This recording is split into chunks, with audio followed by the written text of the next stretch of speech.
Good afternoon, everyone. Welcome to this week's Fireside Chat. I'm here with Dr. Tim Cross, our Senior Vice President, and I'm Lisa Stearns. We'll be addressing a few COVID updates, and then we are going to be spending some time with our special guest, Lealan Statom, who is meteorologist and co-host of Talk of the Town for News Channel 5 in Nashville. I have to tell you, I am particularly excited about Lealan being here with us today. Lealan and I both started our television careers here in Knoxville. And I have to tell you, you will not find a nicer person or harder worker than Lealan Statom.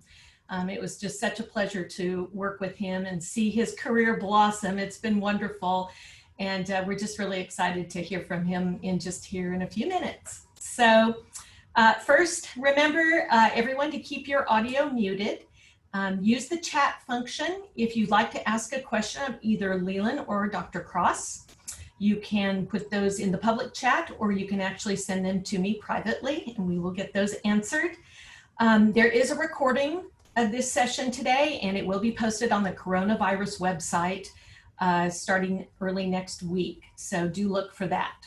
So we'll jump right in today. And Tim, fortunately, Tennessee has only seen some modest increases in the number of active cases and hospitalizations across the state. What is it that you are hearing from health officials?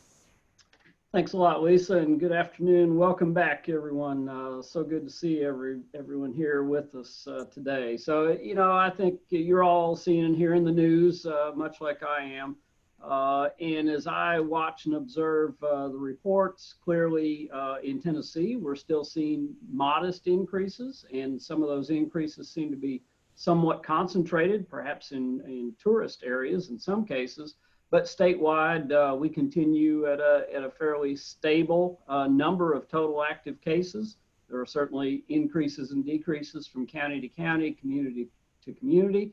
But as I look at the map, there are a large number of counties that within the past couple of days, 0 or 1 case was very common. So clearly, there's places where we're still experiencing some transmission, but plenty of places also where there really is very little activity, and that's great. That's what we want to see. We also see that there's differences across the country too. So we'll talk about that in a minute. I think the other good news that I observe is that maybe with the exception of 1 or 2 of our really populated urban areas, our healthcare sector has really handled things well.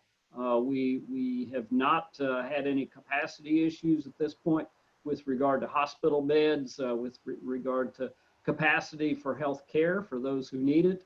And a real positive note is that the death rate in Tennessee tends to be one of the lowest in the nation as far as a percentage goes. So while we don't want to see any deaths, certainly keeping that rate as low as possible is something that is a point of positive news. So at this point, I think that hopefully summarizes what we've seen throughout the past week or two.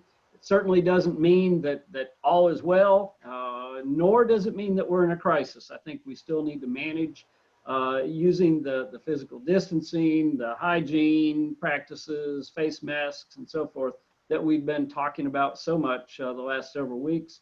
And as we continue doing that hopefully will help us to be a part of the solution towards mitigating the spread of this virus.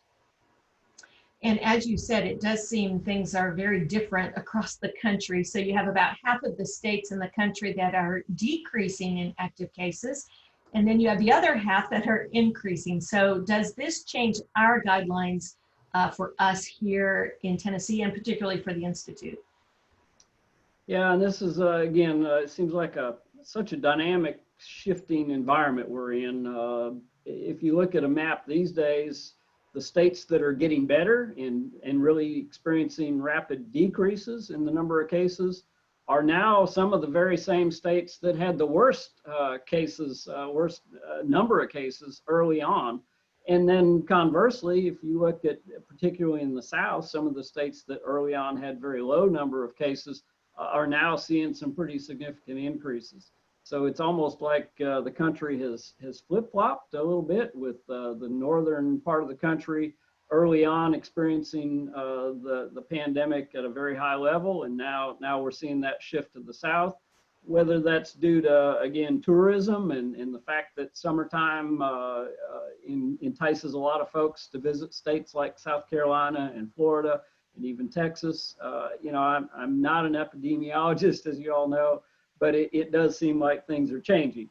I think the point of that to me is that, you know, Tennessee is really still running sort of middle of the pack. We're increasing, but at a very slow rate compared to many of the other states that are increasing. We're not certainly out of the woods by any means, but we're probably, again, sort of that cautionary mode of being reopened at this point. The one thing I want to take a good hard look at this next week, I know that we've started to travel a little more as we have ramped up the number of employees that are re-entering the workplace, conducting research across the state, doing extension work is starting to increase. And as I think about it, I ask myself, is it more dangerous or less dangerous to travel in Tennessee than in neighboring states and in other states? And I know we've encouraged everyone to think about taking a vacation, taking some annual leave.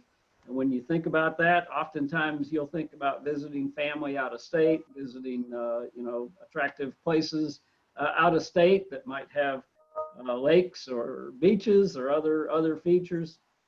And so I really want to reconvene our task force and our executive committee to determine if there might be any reconsideration at this time with regard to domestic travel, because we've said up until now that out-of-state travel was restricted, only allowed in certain exceptions, and then we've also required anyone going out of state when they return to self-quarantine. I want to revisit that and see if all that still makes sense in light of the current data that we're seeing and in light of our experiences. So no changes or decisions on that yet. I just like to keep you informed as to what we're looking at and what we're thinking about. So that's what I see looming for our conversation this next week. Right. Well, we obviously want to keep on top of the whole COVID discussion because it does seem to change quite a bit. But I think we also want to really say that today is an important and highly significant day in history. And part of the reason why we also have our special guest. So did you want to talk a little bit about that? Yeah, thanks. And I'm going to work very quickly to introducing our guest here. But, you know, we've talked a heck of a lot about coronavirus the last 10 or 12 weeks. But in addition, we all know that we're experiencing another crisis, and that is a crisis with regard to racial justice, social justice throughout the country. And today is a really significant day in our history because on this day in 1865, a federal order was read in Galveston, Texas, informing Texas that slavery had ended and that all enslaved people were to be freed. And that was really the last major communication to be shared with regard to slavery. And it preceded by about 6 months the final ratification of the 13th Amendment abolishing slavery. So today is referred to as Juneteenth, June 19th, a day to really celebrate in terms of abolishing slavery in this country. In recognition of this day, I thought it might be good to have someone visit with us who's involved in the media, who sees things from a different perspective perhaps than we do, who's had experience with a very successful career in media, and who is also a great friend and great supporter of our institute. So I'll give him a little build up here and then turn it over to him. Mr. Lealan Statom actually grew up in Dyersburg, Tennessee. So for all you folks in West Tennessee, this is one of your own going to visit with us today. Lelan is also a graduate of the UT College of Communications, so he's one of our own in terms of a university graduate as well. He's been an Emmy Award-winning meteorologist with News Channel 5 in Nashville, so those of you in Middle Tennessee, he's no stranger to you. You've seen him on television for years. And in addition to all that, he's been an avid supporter of our 4-H program. I first got to know Lelan as he was helping out at 4-H Congress with our History Bowl, which he does each and every year faithfully, does a great job with that. and then has gone on to serve on our 4-H Foundation board. Just a great friend, and again, a great supporter of the Institute. So I really want to thank Lelan for being willing to visit with us today, take some of his time and chat with us about Juneteenth. Thanks for joining us, Lelan. Hey, you're welcome very much. Great to be with you today. Thank you for the invitation. And to Lisa, thank you, Lisa, as well. But yeah, she and I go way back to what was then Channel 26 with her and her husband. So it is great to be a part of this program today. Great. So Lelan, if just to start out, I've shared just a little bit of your background, but I didn't do it justice. Would you like to share just a little bit about yourself, your career path, and especially how you wound up in television and serving as a meteorologist? All right.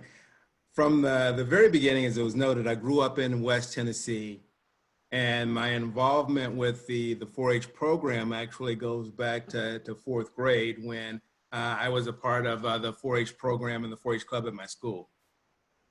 I was in 4-H from every year from 4th grade through high school, but really didn't get involved in the 4-H program full force until later on, late middle school and into the high school.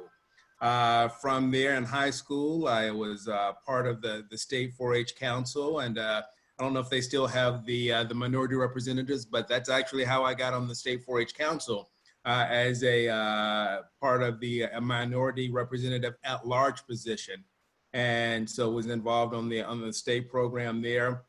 During my time at UT, continued to be involved with the 4-H program with Dr. Ruth Henderson, who was the advisor for the collegiate 4-H program. So as I served with the local level there at UT, or as a regional director, I continued my involvement with 4-H throughout college. And while in college, I actually spent my summers at the Beaufort Ellington 4-H Trading Center over in Milan, as I was the athletic director there for a couple of years. So my 4-H go way back, and they actually continue with my children. My son isn't as involved now, but he was a 4-Her.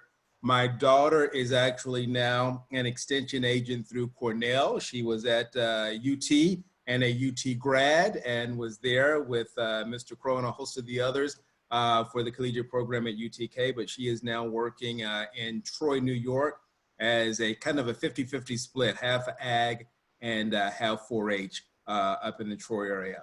So that foundation in 4-H, and I think some of the demonstration contests and public speaking contests kind of helped to lay a little bit of foundation for what I do today. The love for weather itself actually goes way back to my middle school days. I've just always loved weather. When I was in middle school, had a little weather center in my backyard, nothing fancy, a wind vane, a rain gauge, and a thermometer on a stick. That was my Storm 5 weather center. But I was able to take something that was a love of mine as a student and turn it into a career. Now, I didn't actually go to UT in the beginning to do weather. When I went to UT, I have a Bachelor of Science in Communications with an emphasis in news and public affairs. And when I went, my original goal was to be a reporter and to be a news anchor. I graduated college and got a first job as a photojournalist at WTVK. And from there, went across the street to WATE. And at WATE, I was weekend assignment editor, but at that station, I started filling in on the weather. So I would do the weekend shows, I would do the morning shows, and if the planets were in the right alignment, I got to do the evening newscast. And the more I did that, the more I thought, I think this is what I want to do. This is what I think I really want to focus on. And so I went back to college, and on top of my communications degree, I have a certificate of broadcast meteorology from Mississippi State. So that led me then from Knoxville to WCYB in Bristol, where I was up there as a weekend weather anchor and a reporter for about 2.5 years. And then one day out of the blue, got a call from Ron Howes, our former chief meteorologist, who said, "We've heard some nice things about what you're doing up in the Tri-Cities area. Send us a tape." And within a couple of months, I was in Nashville. So I've been in Nashville now since 1993. It was a big year because I finished Mississippi State that year, got married to my wife that year, who I met at UT from, she's a College of Education graduate. And from there came to Nashville to do weekend weather. And I've been the senior meteorologist now at the station for the last 4 years. And on News Channel 5 this morning, I've been a part of the morning show now since 1999.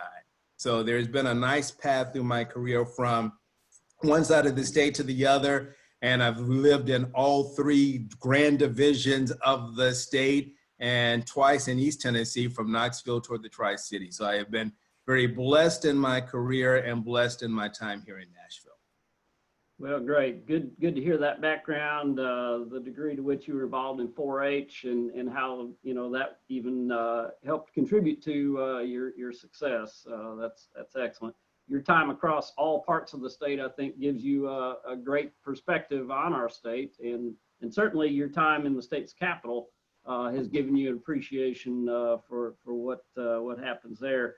I wonder, Lelan, if you could comment just a little bit on how significant you feel the current movement is in this country with regard to racial justice. You know, many of us in the Institute are in rural areas. To some extent, we may feel like we haven't really been involved in this movement quite as much. Certainly the urban areas, there's been a lot more activity, and that's not to say there haven't been some activities and some dialogues taking place in the rural areas, but I wonder, particularly from your perspectives there in Nashville, if you could talk to us just a little bit about what you see in terms of this movement and in terms of the state of Tennessee.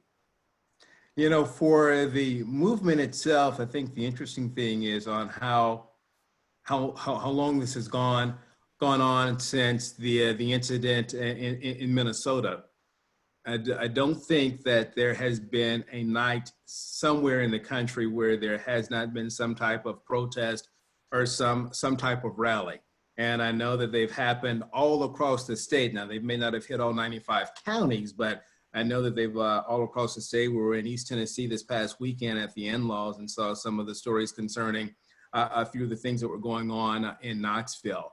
So I think the significance of what's happening right now is, number one, I think the number of them that have been going on and the fact that they continue as they have, the hope is that maybe there will be a little bit more in the way of what happens from a government standpoint, because I think the deep down feeling within the African American community is that after an incident where this may have happened, is you have a couple of protests, you have a couple of rallies that happen maybe in the city where it took place, a couple of days go by, and then it just kind of fades into the horizon.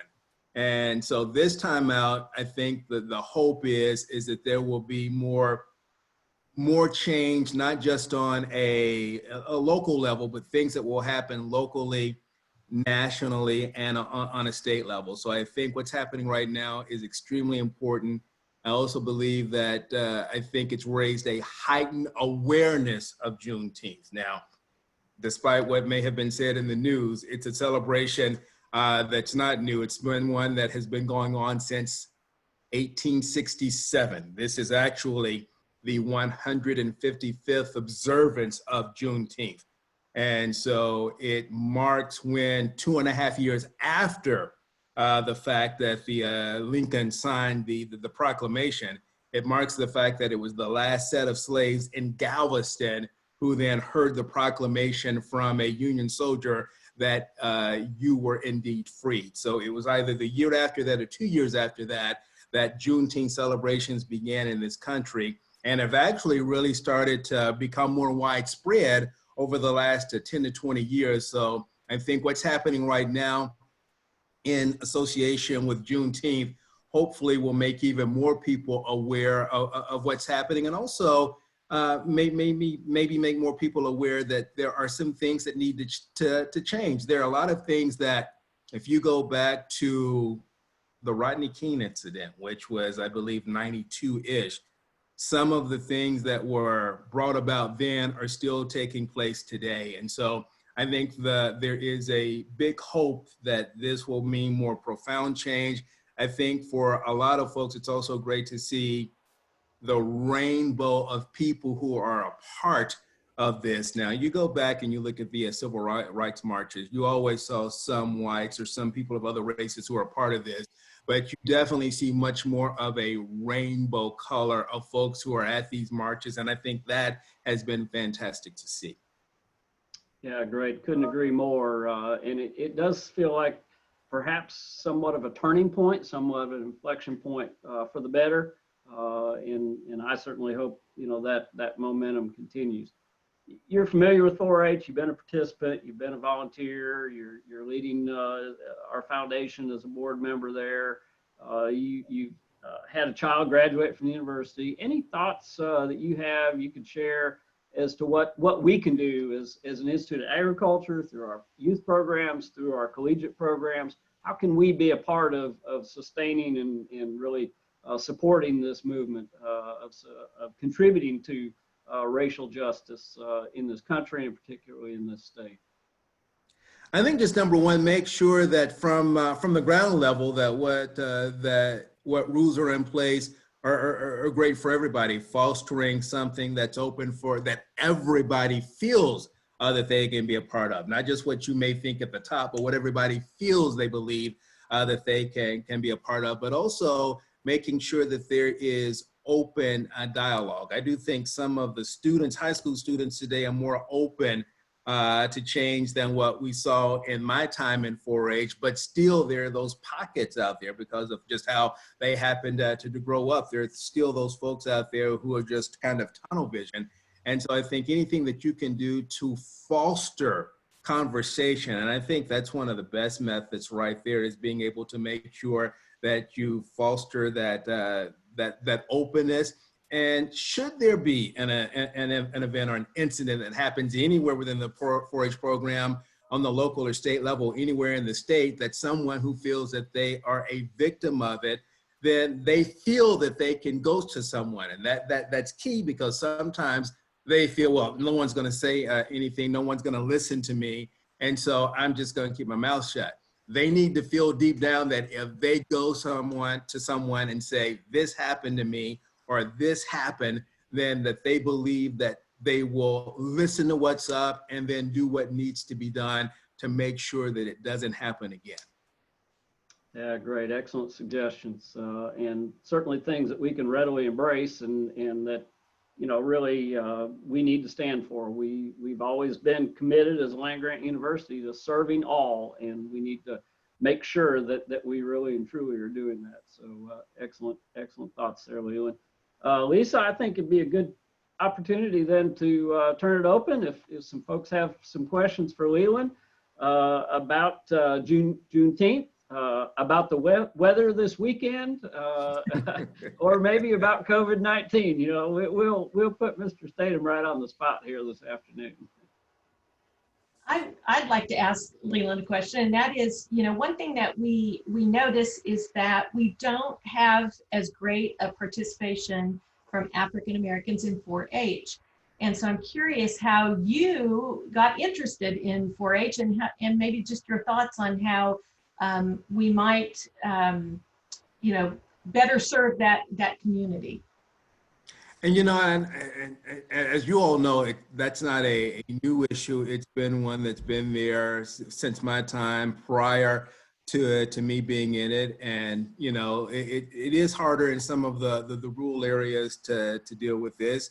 And then you have the inner city students, and I know from my time on the extension advisory committee for Davidson County, with Ms. Hayslett and some of the other extension agents in Davidson County, it was always a challenge, because how do you take a program and get younger folks to be interested in it, or to steal it? We all remember the old slogan that 4-H just ain't cows and cooking. And so it's trying to make sure that some of the students today see that there are other aspects of the program. And it's maybe just making sure that there is better awareness of some of the other projects that young ones can be involved in. I know it's even a lot harder today, because in my day, you had no problem getting into schools. And so we could all get into schools, and that was an easier deal. And every once a month, the 4-H program was in your school.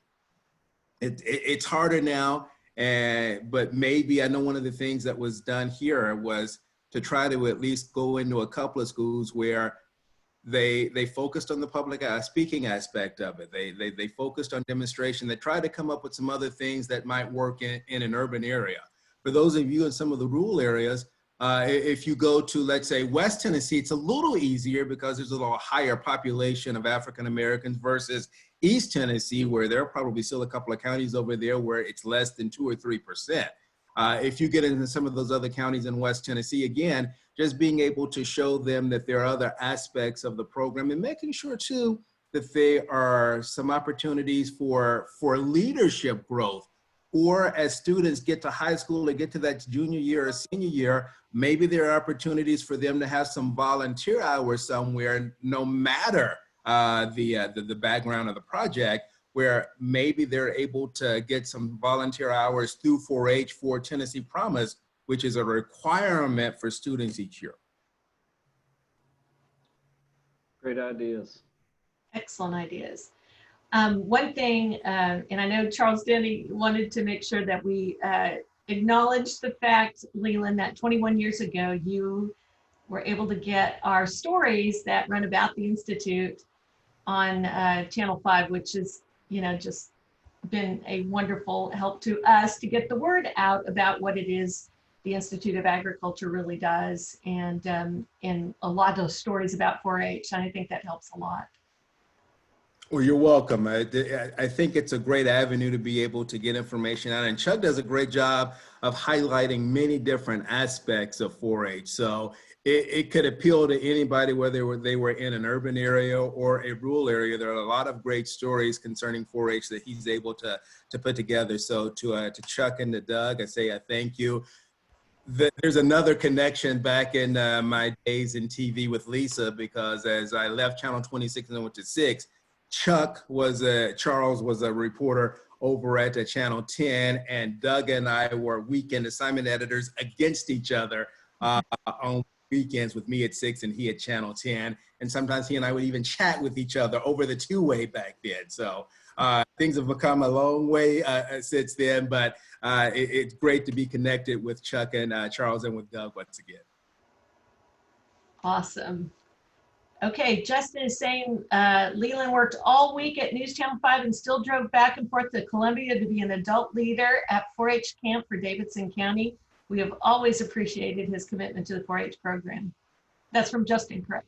Thank you, and I've not seen you personally since the job promotion, so congratulations to you, and also happy anniversary. I think it was a day or so ago, but I appreciate that. Again, the love for 4-H for me goes deep. I am on a host of committees for 4-H through the years, and with Boy Scout and a few others, but the one that goes deepest in my heart is the 4-H program, just for what I have felt it has been able to do for me through the years, and you know, being able to give back however I can, whether it was serving as an adult leader in my time in Knox County or in my time in the Tri-Cities. I also happened to be on the committee when Justin made his leap from Savannah, right? From Savannah to Nashville. So I was on the ag committee at that point, and was definitely a fantastic hire. And boy, look at you now. And it looks like you've made quite a name for yourself moderating the History Bowl, Lelan. It looks like the Putnam County 4-Hers are big fans. Well, and I tell the 4-Hers this many of the years, the History Bowl again has a special meaning for me, because when I went to Congress, I participated. I was the one of the 2 representatives for West Tennessee. So I participated in the History Bowl. Didn't do very well, but I was in the History Bowl. So it's great to be a part of what they're doing with that now. Awesome. Surprisingly, you haven't had any weather questions. We do hear rumbling of thunder outside the doors here in Morgan Hall. So maybe you can let us know if something's happening. Yeah, just, and y'all actually have a little higher chance over in the eastern part of the area than we do. But it's just, this pesky little thing is gonna finally pull on out, and we'll get a little steamy for the weekend. Probably upper 80s to near 90 your way, mid to low 90s here in the mid-state Saturday and Sunday. Not bad. Our own personal forecast. We appreciate it. Well, Leland, I suspect you got an early start this morning. I believe your day normally starts probably even earlier than those in agriculture. Just knowing your schedule, I want to say thanks so much for joining us and for taking the time to be with us today. And certainly thanks for the many, many ways in which you support the university and the Institute of Agriculture. And as was mentioned, you're also a great supporter, I know, in your community there with other organizations as well. So really an inspiration for all of us. It's good to call you a friend and a colleague. Thanks for joining us today. And I hope you have a great weekend this weekend.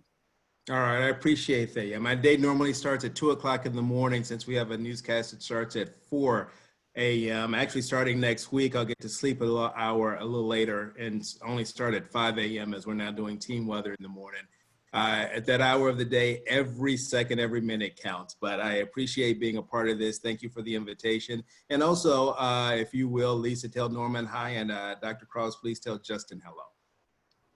Will do. Thanks so much. So you're welcome to stay with us, but you're also welcome to sign off so you can get about your day here today and start your weekend and enjoy some of that hot, steamy weather, maybe.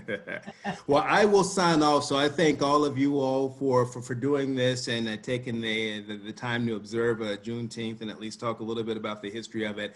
I will sign off because I am actually headed to Gallatin. There's a car dealership there that every year gives away a car to a student with A's and B's on their report card.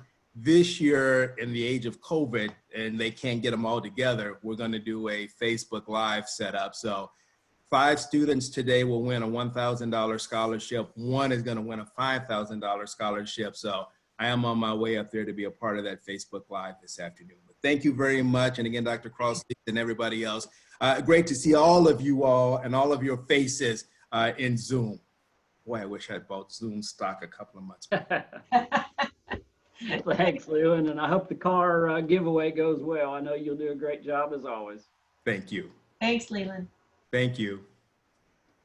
Good. So for the rest of our group, if there are any questions about coronavirus, COVID, certainly welcome those. Thoughts, comments, reactions about our discussion about racial justice and June 19th, they're all fair game.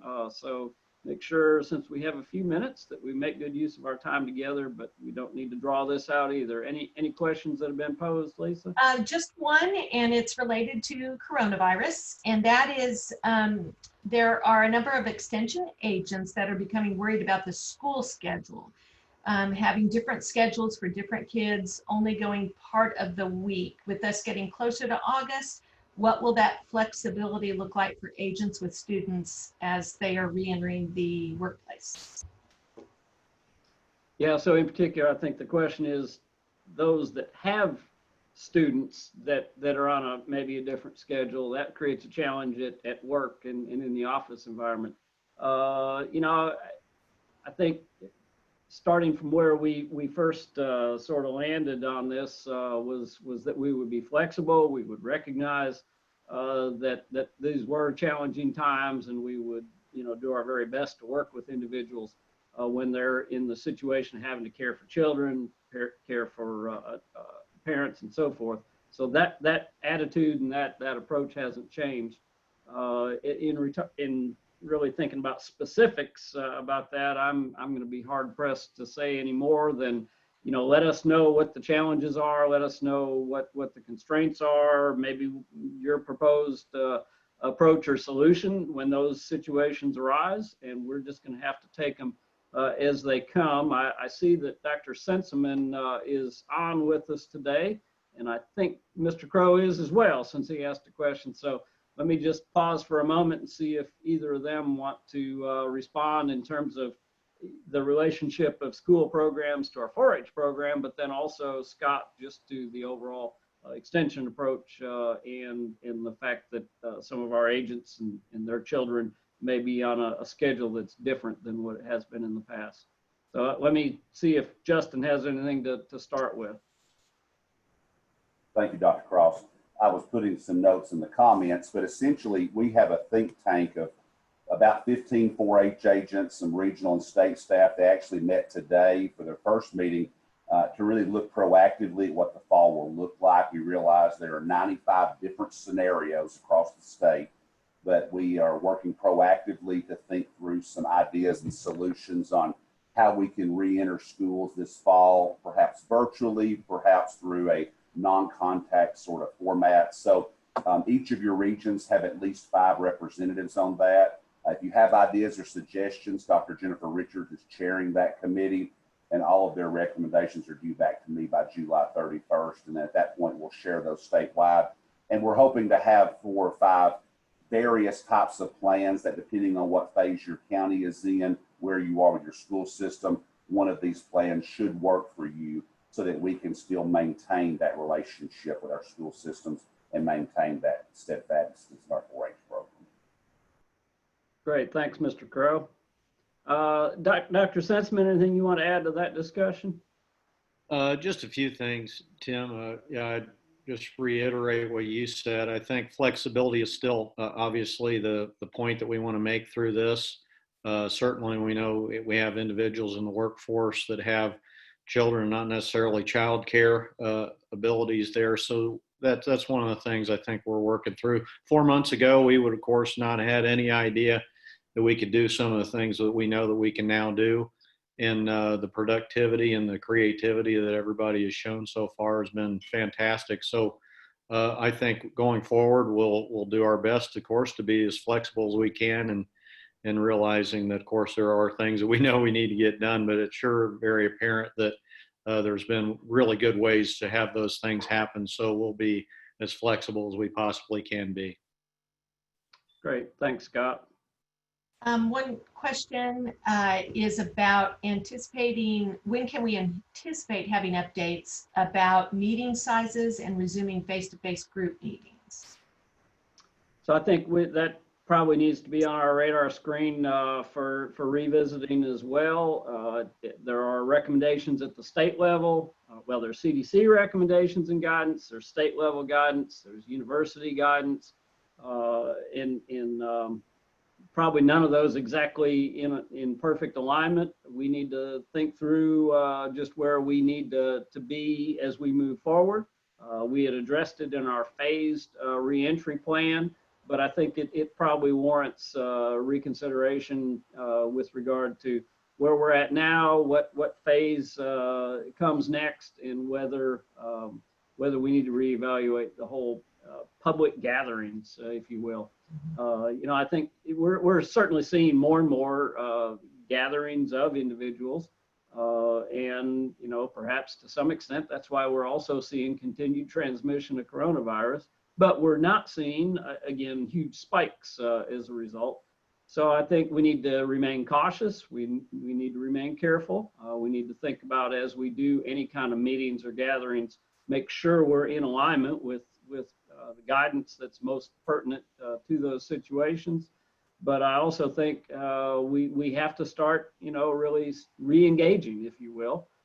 We can't, just like those of us in our homes, we can't stay in our homes forever. We've got to come out. We've got to be a part of the community, but we've got to do it sensibly and safely. So thinking about social distancing, thinking about requirements for masks and hygiene, all those things need to factor into any plans we make in the future for public type meetings and events as well.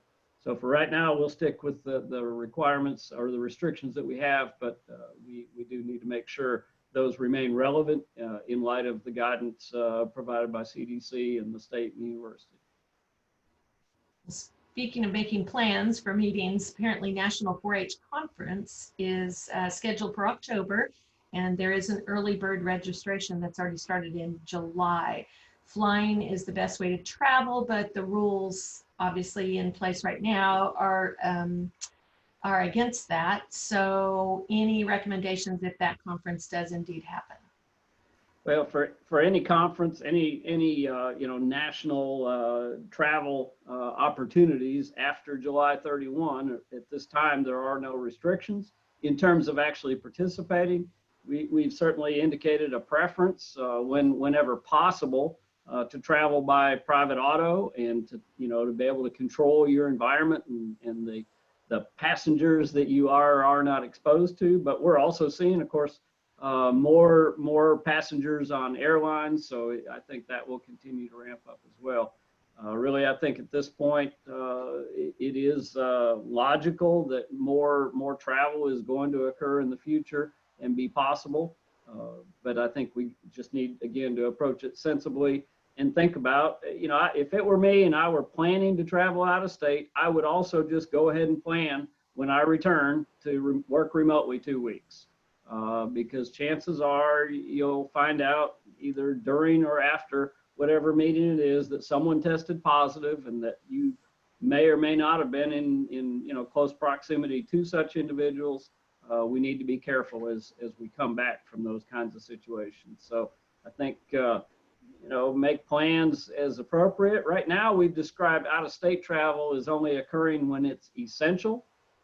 So I think about that as well. Is this a real critical need? Is it terribly important that you participate in this event? Is it going to benefit you, your students, research that's taking place, the community that you serve? Think about what those direct benefits are. And just in the current budget climate, we need to be even more conservative than usual with regard to our resources, so that we are seen as managing our resources wisely. Well, that's a great lead into our next question, which is, would you comment on the state budget and the impact or potential impact on the Institute of Agriculture? Yeah, great question. And I wasn't certain whether the budget was going to get done or not prior to our call today, but as of about 2 a.m. this morning, the House did vote and approve a budget that was agreed to by the Senate as well, I believe. So we do apparently have a budget for the coming year. It's not nearly as good as where we started from, but the positive news is, as far as I understand at this point, there are not significant reductions for higher education, and that means certainly, while there's no increases for higher education, we're also at this point not expecting any budget reductions. So it looks like a flat budget for the coming year. So, in many states, that's not at all the experience they're having. We feel fortunate that the state of Tennessee is supporting education and higher education in this way, but that makes it all the more important that we really do the very best job we can managing our resources, being accountable for them, and demonstrating a good return on that investment that the state is making in us. So at this point, not expecting any reductions, at least not on July 1. Everybody's asking now, well, what about later in the year? Is it possible that our budget could be cut later on? Certainly anything's possible, but we'll keep an eye on that. We'll manage conservatively, and that's another good reason not to go crazy right now. We need to anticipate that tax revenues will continue to be down, which challenges the state to meet its obligations. So we need to do our part to make sure to manage accordingly. And thinking back to the school year question, someone is asking, what is the best way to let us know about any concerns that they might have about the upcoming school year, and honestly, for any questions that they may have? Yeah, I think, and I'm guessing this is from a parental point of view. I'm not really sure of the point of view here, or whether it's from concerns about it in terms of carrying out responsibility as a 4-H agent that's working in the school, which may make some difference. I think in either case, make sure if you're an extension agent, communicate with your county director and regional director, make them aware. If it's more of a parental issue and you're not part of extension, if you're at one of our recs or here on campus, visit with your rec director, your department head. Let us know what the problem or challenge is, and then let's figure out, as Dr. Senseman mentioned earlier, some way to creatively deal with that, emphasizing flexibility, but recognizing we have to be responsible and accountable as well. From a budget perspective, the question's asked, does this mean that the UT compensation project is on hold as well with the flat budget? Does that mean that is on hold? Yes, there won't be any across the board or merit increases. As far as the compensation project, I think that's also encompasses reviews of positions and potential reclassifications, retitle, and so forth. That work will likely continue, but I don't expect there would be any changes made that would have any significant payroll impact immediately, due to the fact that there really won't be any additional resources to work with. So I think we'll continue to review and update our position descriptions, be a part of that classification project. But I don't see any major changes occurring at this time, given the flat resources, and recognizing that even though our budget's going to be flat, costs are going to increase. That happens virtually every year. So that's going to be a challenge. We'll have to manage a little more conservatively, a little more frugally than normal, but I believe we'll be fine from a fiscal perspective. We're starting from a solid base. So I talked all around that one. Hope I'm close to answer. But you ended on a positive. That's good. And speaking of which, there really are no other questions. So any final thoughts for today? Well, I thank Lelan, but I want to make sure and express again how much I appreciate him joining us this afternoon, visiting with us just a little bit about Juneteenth, and helping us to think about as an institute, as a 4-H program, as an academic program, what can we do to make a difference in the state of Tennessee. Thought he had some great, really applicable thoughts and suggestions that we can take to heart. And I hope each of you will think about that in your county office, in your laboratory, in your classroom. How can we all be part of a solution to be sure that we really are welcoming to all, that we really do value each and every person? We can all play a part there. So I thank Lelan again for taking part of that. I want to make sure we reemphasize as usual. I want each of you to stay healthy. I want you to continue all those things we keep talking about, the hand washing, the self-check in the morning, wearing a face mask out in public, all those things need to continue. I want to keep our count of positive cases exactly where it is right now, and that's 0. And with your help and your continued commitment, I'm confident we can do that. And then finally, I want to say happy Father's Day to the fathers out there. I want to say happy weekend to each and every one of you. I hope you enjoy some time this weekend with family, friends, as appropriate, socially distanced, and all those good things. But take some time off, enjoy it, come back to work, and let's tackle it again next week. Great. Thanks, Tim. Same to you. Thank you, Lisa.